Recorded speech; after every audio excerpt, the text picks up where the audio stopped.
muka bumi itu perempuan yang sempurna cuma ada 4.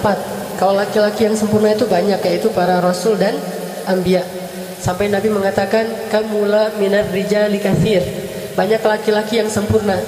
Walam yakmul minan nisa illa arba'ah, tidak ada yang sempurna dari kalangan perempuan kecuali 4. Dan 4 ini kalau kita urutkan secara zaman, maka yang pertama siapa?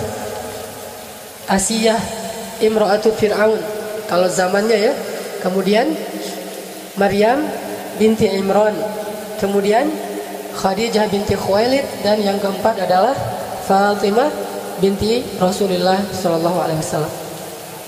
Jadi kalau kita pengen mendidik anak kita menjadi seorang perempuan yang ideal, perempuan yang solehah, maka 4 ini wajib menjadi kurikulum pendidikan tarbiyah anak-anak perempuan kita. Dan pada malam ini kita akan membahas salah satu di antara 4 yang sempurna ini. Dan menurut saya dari 4 ini Khadijah ini luar biasa. Kalau saya secara pribadi mengurutkannya, pertama Maryam, kedua Khadijah, ketiga Fatimah, keempat Asiyah. Kenapa Maryam pertama? Karena memang Maryam ini diperdebatkan oleh para ulama, kira-kira Maryam itu nabi atau bukan. Kalau 3 yang terakhir ini tidak diperdebatkan, sepakat para ulama mereka bukan nabi tapi soleha gitu. Sedangkan Maryam, sebagian ulama mengatakan Maryam itu nabi, satu-satunya nabi dari kalangan perempuan. Tapi jumhur ulama mengatakan bukan nabi, orang soleh, tetapi sederajat dengan nabi. Ini artinya bahwa membahas tentang perempuan-perempuan 4 ini luar biasa. Nggak akan pernah habis teladan yang bisa kita ambil dari mereka semua. Bagaimana dengan Aisyah? Kenapa Aisyah tidak termasuk di antara 4 yang sempurna? Selain memang Aisyah punya keistimewaan tersendiri, tetapi nanti kita akan tahu jawabannya. Kenapa Aisyah tidak masuk bersama Khadijah di antara orang-orang yang sempurna? Walaupun Aisyah memiliki keistimewaan yang juga tidak kalah banyak. Bahkan termasuk salah satu perempuan yang paling dicintai Rasulullah SAW. Kita bicara tentang ibunda Khadijah. Bagi saya ibunda saya itu adalah semua istri Rasulullah, Khadijah, Aisyah dan seterusnya. Kalau kita pengen tahu bagaimana nuansa cinta dalam rumah tangga Rasul dengan Khadijah, cukup kita tahu gimana dalamnya cinta Rasulullah kepada Khadijah. Itu bukti bahwa Khadijah ini benar-benar berhasil membaiatkan cintanya kepada Rasul. Ini sekarang kita bahas beberapa contoh kasus bentuk dalamnya cinta Rasulullah kepada Khadijah. Rasulullah itu diberikan 9 bidadari pengganti Khadijah, itu nggak ada satupun yang bisa menggantikan Khadijah. Kalaupun 9-9-nya itu bersatu untuk beramal soleh, berbuat baik, mencintai Rasulullah setulus hati mereka, sama sekali tidak bisa menggantikan perasaan tentang Khadijah di dalam hati Rasulullah SAW. Itu dalam banget tuh. Cinta Rasul kepada Khadijah itu sangat-sangat dalam, melebihi cinta beliau kepada Aisyah. Dan begitulah hati laki-laki. Hati laki-laki itu Allah jadikan tidak mungkin bertemu 2 cinta secara persis sama dalam hatinya, nggak ada. Makanya Allah mengatakan وَلَن تَسْتَطِيعُوا أَن تَعْدِلُوا بَيْنَ النِّسَاءِ وَلَوْ حَرَصْتُمْ. Kalian nggak bisa untuk benar-benar adil kepada perempuan walaupun kalian mengusahakannya. Adil dalam ayat ini adalah adil perasaan. Sedangkan di awal surat An-Nisa Allah mengatakan wa in khiftum alla ta'dilu fawahidatan. Kalau kalian khawatir tidak bisa adil, maka satu. Adil di dalam ayat itu adalah adil nafkah. Ini kalau kita bahas di fikih, ada 2 kali Allah menyebutkan adil di surat An-Nisa. Pertama di awalnya, kedua di tengahnya, yaitu di juz kelima. Adil yang pertama itu artinya adil nafkah. Sedangkan adil yang kedua itu adil perasaan. Nafkah bisa adil, perasaan tidak. Dan Rasulullah tetap nggak bisa adil dalam perasaan beliau terhadap istri beliau. Dan yang paling benar-benar beliau cintai dan dalam terasa di hati beliau adalah Khadijah. Pertanyaannya, apa yang dilakukan Khadijah sehingga bisa memenangkan hati seorang hamba yang paling dicintai Allah, Rasulullah SAW? Ini yang harus kita cari tahu, terutama bagi ibu-ibu, gimana memenangkan hati suami. Walaupun mungkin secara fisik Khadijah usianya udah 60 tahun ketika meninggal, 65 tahun. Atau ketika menikah dengan Rasulullah 40 tahun. Sementara Aisyah 9 tahun, 11 tahun, 10 tahun di masa-masa awal menikah dengan Rasulullah. Masih muda sekali. Hafsah 17 tahun, Sofia 19 tahun, Maria 22 tahun. Muda-muda nih. Tetapi nggak ada yang bisa mengalahkan Khadijah dalam urusan menguasai hati Rasulullah SAW. Rasulullah itu dalam banget cintanya kepada Khadijah. Nih, salah satunya nih. Pernah Rasulullah SAW ketika beliau sedang duduk bersama Aisyah nih, lagi berduaan sama Aisyah, tiba-tiba ada yang ngetuk pintu. Dan terdengarlah suara sepupunya Khadijah yang datang bertamu ke rumah Rasul. Tapi gaya ngomongnya tuh mirip Khadijah. Karena dia sepupu mungkin punya gaya ngomong yang sama gitu. Gaya ngomongnya mirip, suaranya mirip. Sehingga ketika mendengar tok-tok Assalamualaikum dari sepupunya Khadijah, Rasul langsung terperanjat dan langsung ke pintu, membukakan pintu untuk tamu beliau, yang beliau menghormatinya, memuliakannya, sebagaimana beliau sangat mencintai dan menghormati Khadijah, sehingga diberikan semua jamuan-jamuan yang terbaik yang dimiliki oleh Rasul untuk sepupu Khadijah. Aisyah ngelihat itu, Rasulullah kalau ke Khadijah, jangankan Khadijahnya, sepupunya yang datang itu Rasulullah tuh bahagia banget. Ini sepupu Khadijah, bangga gitu. Dilihat lagi oleh Aisyah, karena keseringan kayak gini, Aisyah lama-lama jadi cemburu tuh. Akhirnya Aisyah bilang apa? Khadijah, dalam tanda seru gitu. Kalau bahasa kita, Khadijah lagi gitu ya. Kalau bahasa orang Arab, Khadijah, kata Aisyah. Ya Rasulullah, kata Aisyah karena cemburu, kenapa engkau tidak pernah bisa melupakan perempuan tua itu? Kata Aisyah, kenapa engkau nggak pernah bisa ngelupain perempuan yang udah berumur itu? Langsung Rasulullah dalam keadaan tidak senang.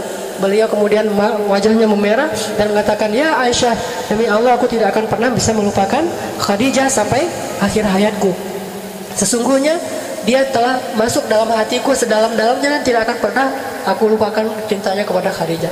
Terus Rasulullah bilang, dia beriman kepadaku ketika orang lain kufur. Dia memberikan hartanya kepadaku ketika yang lain memegang erat harta-harta mereka. Dia membantuku dalam dakwah dan menemaniku ketika yang lain meninggalkanku, dan seterusnya. Dan salah satunya dia memberikan kepadaku anak-anak ketika yang lain tidak memberikan anak. Jadi dari Khadijah Rasulullah punya anak berapa? Ayo coba kita hitung. Anak yang pertama namanya Qasim. Makanya Rasulullah dikenal juga dengan panggilan Abu Qasim. Kemudian yang kedua Zainab. Kemudian yang ketiga Ruqayyah, Ummu Kulsum, kemudian Abdullah, kemudian Fatimah. Sedangkan dari yang lain cuma ada satu nanti Ibrahim, kalau nggak salah dari Maria, tapi juga sama meninggal di masa masih kecil. Oke, artinya Khadijah itu sangat dicintai oleh Rasulullah, sehingga Rasulullah marah ketika Aisyah menghina Khadijah di depan Rasulullah. Dan marahnya Rasulullah itu adalah sunnah. Jadi kita harus tahu bahwa Rasulullah itu marahnya kapan, senangnya kapan, memaafkannya kapan, membalasnya kapan, semua yang dilakukan Rasulullah itu adalah sunnah. Jadi jangan hanya ucapannya yang dianggap sebagai sunnah, sikap Nabi itu sunnah. Dan marahnya Rasul ketika Aisyah menghina Khadijah itu marah yang paling baik. Posisi marah yang paling ideal itu di situ tuh. Tetapi dengan cara tidak mencela, tidak menyakiti, tidak menzalimi istri. Tetapi di situ suami marah. Sehingga ketika misalnya ada orang lain yang menghina istri kita, atau ada saudara kita menghina istri kita, atau teman kita menghina istri kita, maka di situ marahnya kita itu ikut sunnah Nabi. Tetapi dengan syarat marah yang beretika, tidak mencela, tidak menyakiti, tidak menzalimi hak-hak orang lain. Dan Rasulullah SAW kadang beliau marah, kadang beliau senang, kadang beliau memaafkan, kadang beliau membalas sesuai dengan haknya. Semua ini adalah sunnah Rasulullah SAW. Ini salah satu contoh bagaimana cintanya Rasulullah kepada Khadijah. Ada lagi yang luar biasa.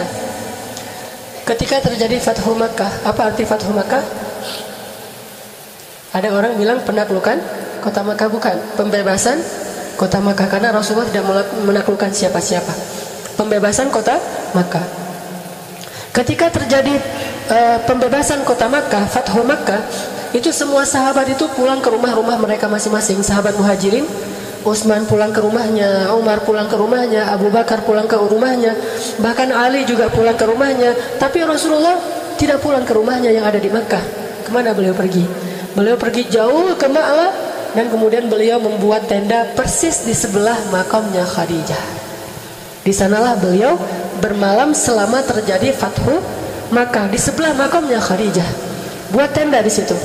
Setelah itu malam-malam beliau nggak mau diganggu, mau berduaan aja dengan Khadijah. Beliau duduk di depan makamnya Khadijah, kemudian beliau bicara kepada Khadijah.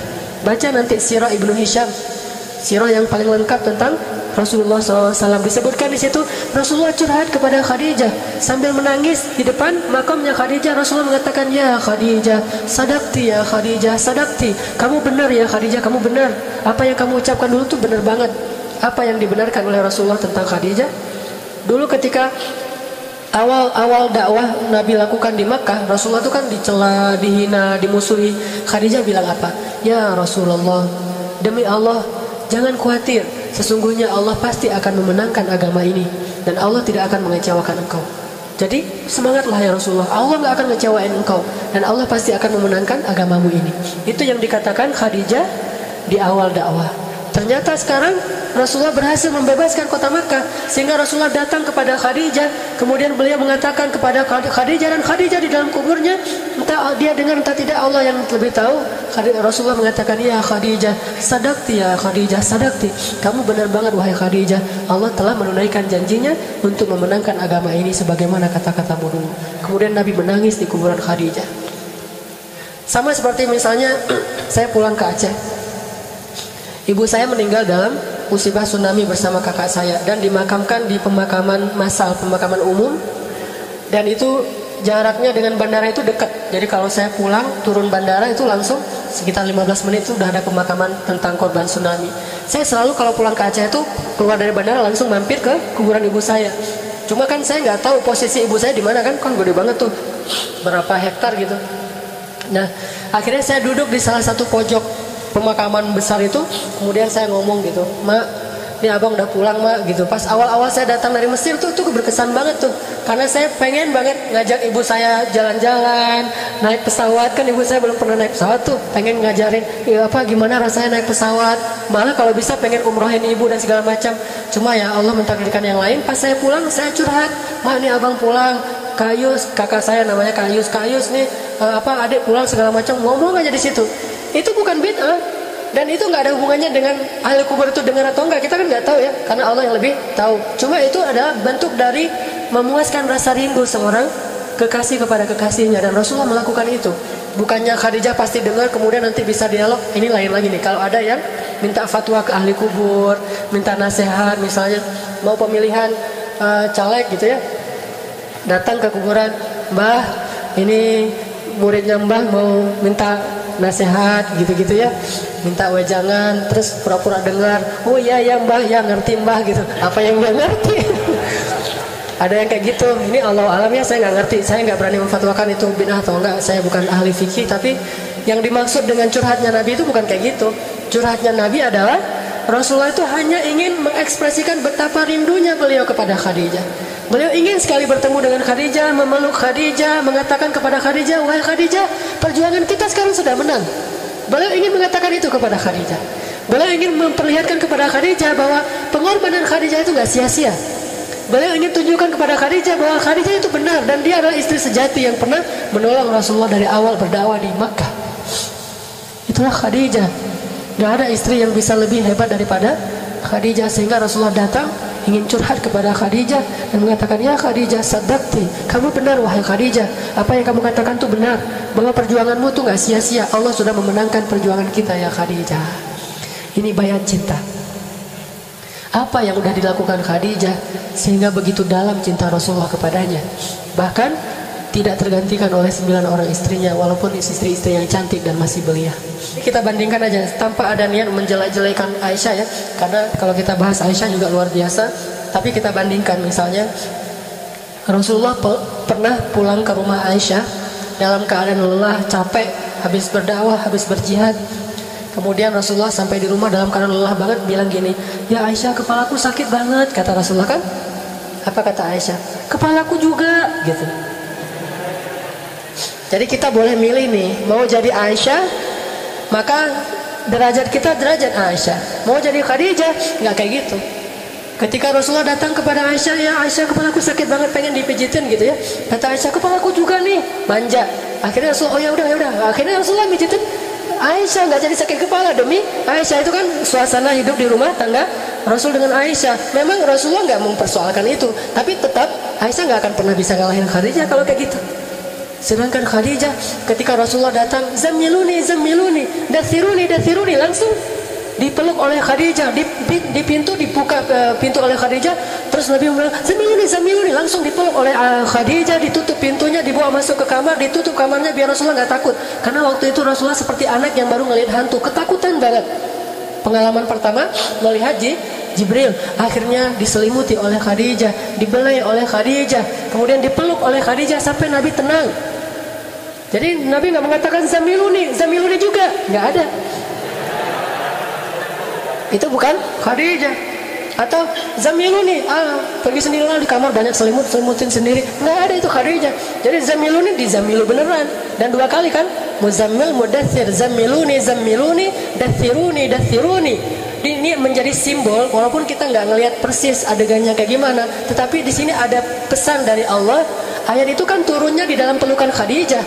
Ayat yang turun di dalam pelukan Khadijah. Ketika Rasulullah datang dalam keadaan ketakutan, Rasulullah bilang daththiruni, dipeluk oleh Khadijah, dibawa ke kamar, kemudian dibelai oleh Khadijah, turun ya ayyuhal muddaththir. Kemudian pulang lagi ketika berdakwah, dihina, dicela, dimusuhi oleh orang-orang kafir. Nabi sedih banget, kemudian pulang dalam keadaan sedih mengatakan zamiluni. Kemudian dizammiluni oleh Khadijah, dipeluk dalam pelukan itu ya ayyuhal muzammil. Artinya apa? Rasulullah itu selalu bisa selesai masalahnya jika pulang ke rumah. Bukan pulang ke rumah nambah masalah ya. Ini namanya Khadijah wafa.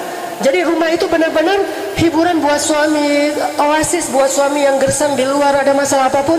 Pulang ke rumah itu menyelesaikan masalah, bukan keluar rumah itu untuk menyelesaikan masalah. Ini unik ya. Ada banyak orang yang kenapa jarang pulang, biar selesai masalahnya. Lalu datanglah waktunya setelah 15 tahun menikah dengan Rasulullah yang aman, hidupnya damai, semuanya tercukupi, mereka orang yang mampu, bahkan termasuk orang kaya. Hidupnya itu enak banget, banyak pembantu. Datanglah masa-masa sulit. Jadi kalau orang dari awal sulit mungkin udah lebih siap ya. Ini dari masa-masa yang begitu nyaman, tiba-tiba gara-gara dakwah jadi sulit. Nggak pernah Khadijah tuh ngeluh, ini gara-gara engkau ini terlalu sibuk ngurusin orang lain, akhirnya hidup kita jadi susah.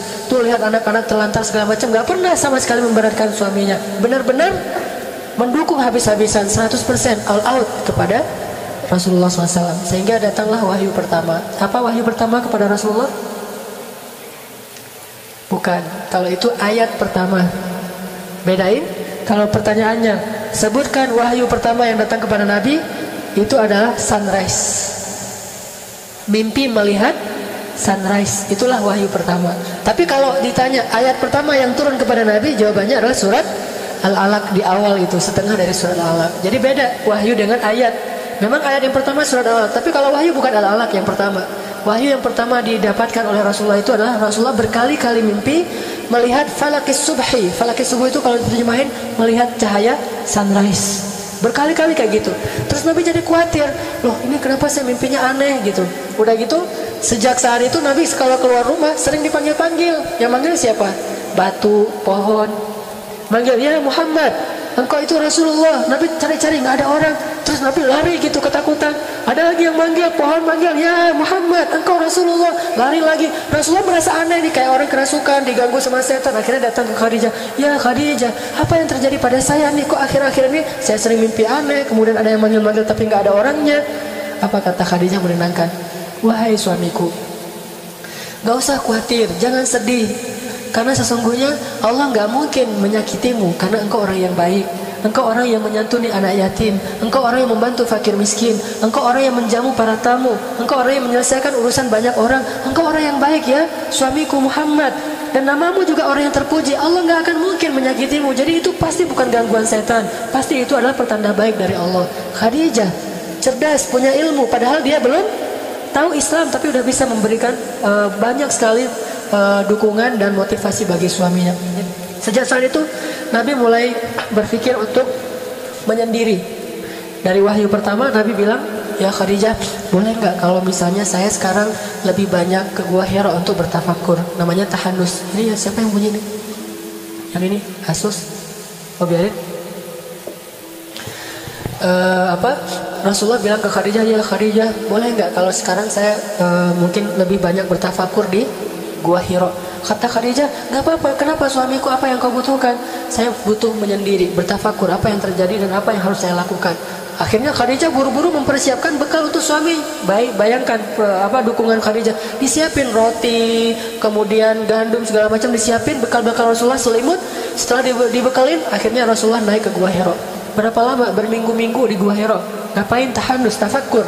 Ini apa yang terjadi? Bagaimana memperbaiki bangsa ini dan seterusnya. Itulah pemikiran seorang laki-laki. Dia mikirin solusi untuk umat, bukan cuma mikirin diri sendiri dan keluarga. Mikirin nih umat kita nih lagi krisis nih, banyak yang terzalimi, umat kita jauh dari agama. Terus gimana? Kalau bahasa teman-teman tabligh itu punya fikir gitu. Dia selalu punya fikir untuk umat, bukan cuma punya fikir untuk diri sendiri dan keluarganya. Nah inilah rijal, laki-laki sejati. Dan Khadijah mendukung, memberikan bekal. Akhirnya naiklah ke Gua Hira. Kalau bahasa sekarang, Rasulullah terhandus ke Gua Hira itu bahasa sekarangnya tuh suami-suami kita tuh rajin ke ta'lim. Ngapain sih ta'lim seminggu sampai 3 kali gitu ya? Itu lagi tafakur, belajar dulu. Karena dengan belajar akhirnya dia bisa berbuat lebih untuk umatnya, untuk bangsanya, untuk negaranya, untuk kaum muslimin. Sehingga dia datang ke Gua Hira yang bernama Al-Latif misalnya. Kalau itu kan Gua Hira. Ini Al-Latif Gua Hira-nya anak-anak muda Bandung, insyaallah ya. Jadi rajin ke Latif, ya dukungin aja, bahkan bekelin gitu. Kalau dia bilang, boleh nggak kalau misalnya malam ini sekalian qiyamul lail, jadi saya nggak langsung pulang. Oh nggak apa-apa, mau dibekelin apa nih? Mau dimasakin nasi goreng? Nah itu Khadijah banget tuh. Tapi kalau ya udah, kalau berita buruk gitu nggak usah kasih tahu. Jangan, kasih support gitu, motivasi, semangat, bekelin. Kasih misalnya beliin sovel yang untuk biar nggak digigit nyamuk. Terus apalagi gitu, selimut, bantal, Hello Kitty gitu, kasih semuanya ke suaminya biar suaminya nyaman gitu. Ini yang dirasakan oleh dai-dai yang punya istri Khadijah, dan itu luar biasa loh. Dan saya bukan cuma ngomong ya, saya ngerasain gitu.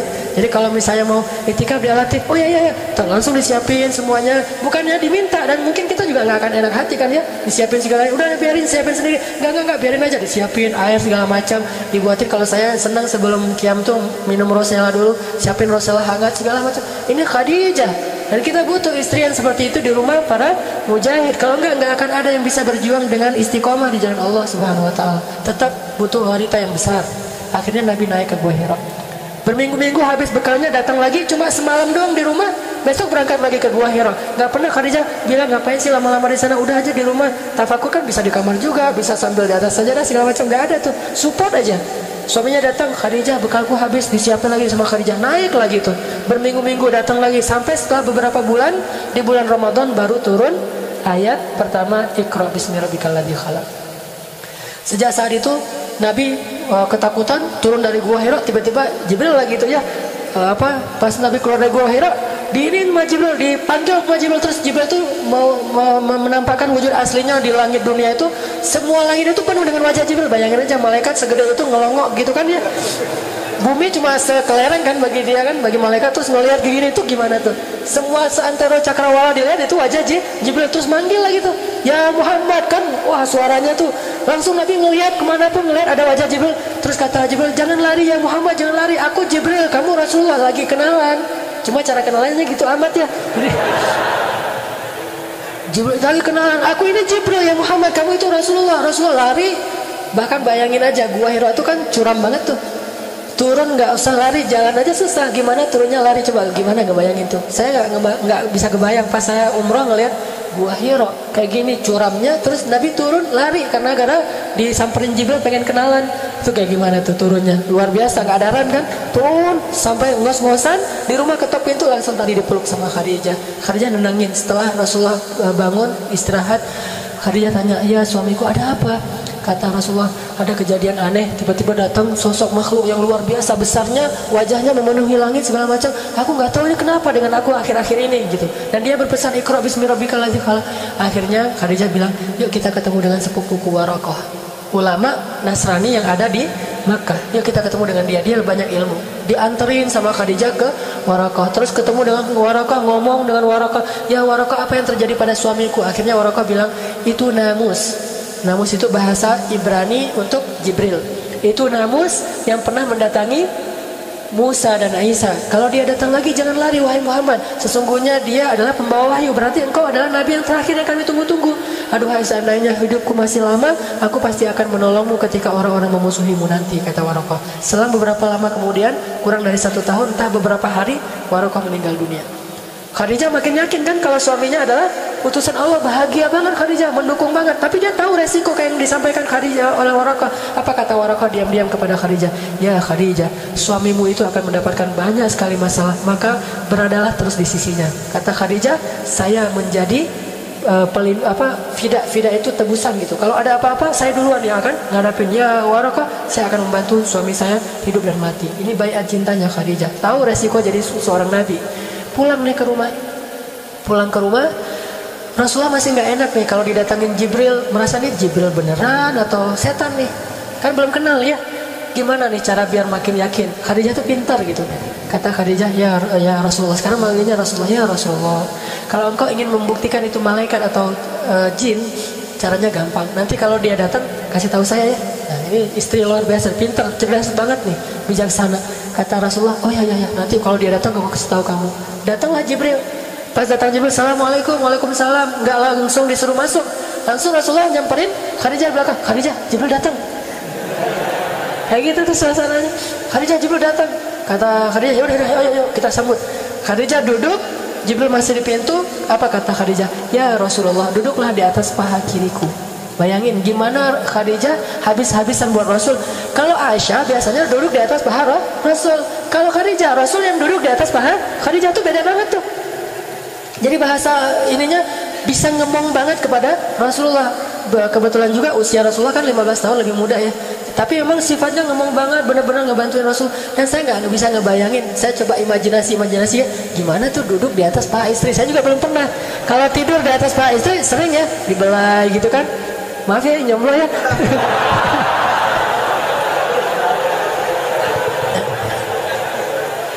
Pulang dari Al-Latif, udah ngomong dua sesi talim, sesi tarbiyah. Capek banget pulang, mau tidur di atas, paha istri dibelah-belah gitu. Itu enak banget loh.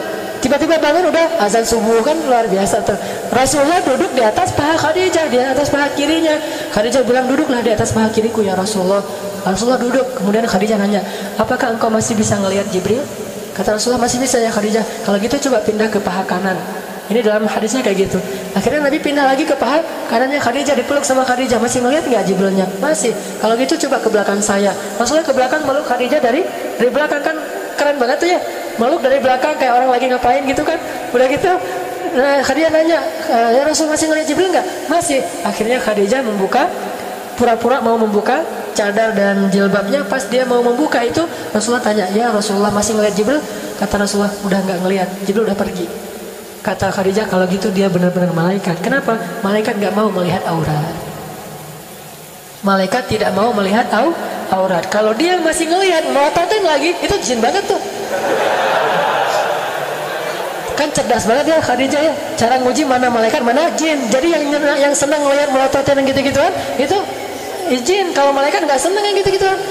Jadi kalau kita pengen nih, yang cewek-cewek nih pengen doanya mustajabah, diaminkan oleh malaikat, kemana dia pergi dinaungin malaikat, berarti muhajjabah, tutuplah auratnya, karena malaikat nggak mau dekat dengan orang yang membuka aurat. Kenapa? Malaikat itu sangat terjaga.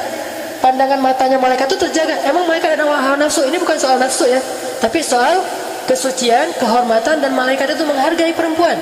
Sehingga malaikat nggak mau melihat perempuan yang sedang membuka aurat. Jadi kalau malaikat Jibril datang ke rumah Khadijah, itu pasti minta izin dulu. Takutnya Khadijah belum pakai jilbab. Makanya Khadijah nguji nih. Pas mau dibuka, belum dibuka juga, Jibril udah pergi tuh. Ya Rasulullah masih melihat? Enggak. Berarti dia Jibril malaikat, bukan jin. Makin mantap tuh Rasulullah. Oh ya, kalau gitu berarti saya benar-benar Rasul nih. Kan tadi ragu tuh. Rasul beneran nggak sih? Apalagi setelah dapat ayat pertama Al-Alaq, 6 bulan itu nggak ada wahyu. Nah dalam 6 bulan itu kan Nabi jadi ragu lagi. Jangan-jangan saya nggak jadi Nabi nih, dibatalin gitu kan. Khadijah terus 6 bulan. Jadi awal-awal masa Nabi beradaptasi dengan status baru sebagai Rasulullah, Khadijah itu benar-benar ngedukung Rasul. Ditambah lagi ketika turun ayat, sekarang berdakwalah secara terang-terangan. Mulailah episode-episode yang sulit. mulai dicela, mulai dimusuhi, mulai habis-habisan. Ketika Rasulullah pulang dalam keadaan wajahnya berlumuran kotoran, bajunya banyak kotoran, Rasulullah pulang ke rumah, Khadijah sambil menitikkan air mata, sambil membersihkan kotoran di tubuh Rasulullah. Tapi terus ngasih motivasi, tapi nangis gitu karena sedih suaminya diperlakukan kayak gitu. Dan yang paling membuat saya merasa sedih itu adalah ketika Rasulullah SAW itu imbas dari dakwah beliau itu sampai kepada anak-anak beliau yang perempuan, putri-putrinya. Saya nggak bisa ngebayangin tuh kalau putri saya diperlakukan kayak gitu gara-gara dakwah saya. Itu luar biasa. Siapa putrinya yang diperlakukan kayak gitu? Ruqayyah dan Ummu Kulsum. Ruqayyah dan Ummu Kulsum dinikahkan dengan putranya Abu Lahab. Berarti sepupuan ya. Nikah dengan sepupunya. Abu Lahab gak beriman kepada Rasulullah. Sehingga gara-gara Abu Lahab benci sama Rasulullah, apalagi setelah berdakwah, Abu Lahab menyuruh anak-anaknya untuk menceraikan istri mereka, yaitu anak Rasulullah. Diceraikannya tuh bukan dengan cara yang biasa, diceraikan dengan cara yang hina banget. Diusir dari rumah, disuruh pulang ke orang tuanya sambil dimaki-maki gitu. Sehingga akhirnya datanglah Ruqayyah ke rumah Khadijah. Ibu gitu nangis, kenapa nak, kenapa? Suamiku menceraikanku, mertuaku marahin aku, mereka mencela aku segala macam, katanya aku anak seorang pendusta segala macam. Nangis habis-habisan di depan Khadijah, dipeluk oleh Khadijah. Terus Khadijah bilang, sabar ya, jangan sampai kita membuat ayah kita susah gara-gara kamu dalam kasus ini. Nggak dikasih tahu kepada Rasulullah. Sampai akhirnya Rasulullah tahu sendiri dari keluarga Abu Lahab, saking menjaganya perasaan Rasulullah. Jangan sampai concern Rasulullah di dakwah itu terganggu oleh masalah anaknya. Bukan justru bilang ke Rasulullah, lihat tuh anak kita tuh jadi imbas gara-gara kerjaan kamu. Enggak, justru disuruh sabar anaknya, jangan ngeluh ya, kita harus dukung ayah kita gitu. Terus saja. Nggak lama kemudian hari kedua datang lagi Ummu Kulsum, sama juga statusnya, dicerai oleh suaminya, nangis-nangis. Khadijah menghibur lagi, sama sekali nggak menyalahkan suaminya Rasulullah yang sedang berdakwah. Sampai akhirnya saking sedihnya Rasulullah anaknya diperlakukan kayak gitu, Nabi berdoa, ya Allah, utuslah serigalamu untuk anak-anaknya Abu Lahab. Itu sekali-kalinya Nabi berdoa itu dalam bentuk doa yang buruk. Dan itu terjadi. Akhirnya anak Abu Lahab itu matinya gimana? Dimakan serigala dalam satu perjalanan. Saking sedihnya Rasulullah ketika anaknya diperlakukan kayak gitu. Dan Rasulullah itu sering tersentuh kalau urusan perempuan. Kalau ada perempuan yang dizolimi, Rasulullah itu marah banget. Termasuk kenapa Rasulullah membunuh satu Bani Quraidah orang Yahudi, karena melecehkan seorang perempuan, roknya diikat dengan tali, kemudian pas dia jalan kesikat auratnya sehingga dia malu. Lalu ketika dia malu disorakin rame-rame. Lalu ada laki-laki muslim yang membela dia, dibunuh sama pemuda Yahudi. Akhirnya Rasulullah marah udah. Kalau udah main perempuan, Rasulullah tuh marah besar. Akhirnya mereka dikepung, nggak mau menyerahkan pembunuhnya, dan mereka pun diperangi. Sekitar 300 orang laki-laki Yahudi kemudian dibunuh oleh Rasulullah SAW. Gara-gara nggak mau menyerahkan para pembunuh laki-laki tadi dan yang telah melecehkan perempuan Islam. Artinya bahwa Rasulullah itu sedih banget ketika anaknya digituin. Terjadi lagi nanti pemboikotan terhadap Rasulullah selama 3 tahun. Nah, ketika Rasulullah diboikot selama 3 tahun, Khadijah menemani Rasulullah.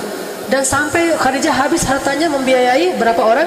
Ada lebih dari 1000 orang kaum muslimin Bani Hashim yang diboikot, siang malam ditanggung oleh Abu Bakar dan Khadijah, 2 orang ini. Sampai Abu Bakar jatuh miskin, sampai Khadijah jatuh miskin. Bayangin, ngebayarin pengungsi selama 3 tahun.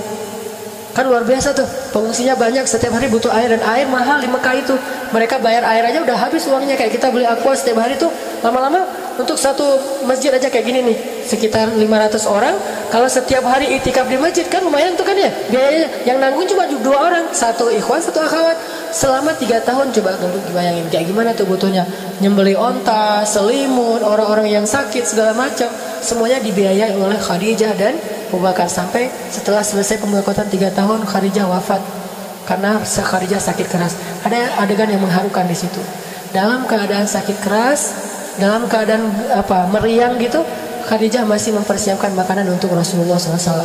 Nggak ada sama sekali istirahatnya. Dari sejak menikah, apalagi sejak berdakwah, itu nggak ada istirahatnya. Sampai Nabi bilang, Khadijah istirahat. Apa Khadijah? Ya Rasulullah, kata Khadijah, istirahat kita nanti di akhirat.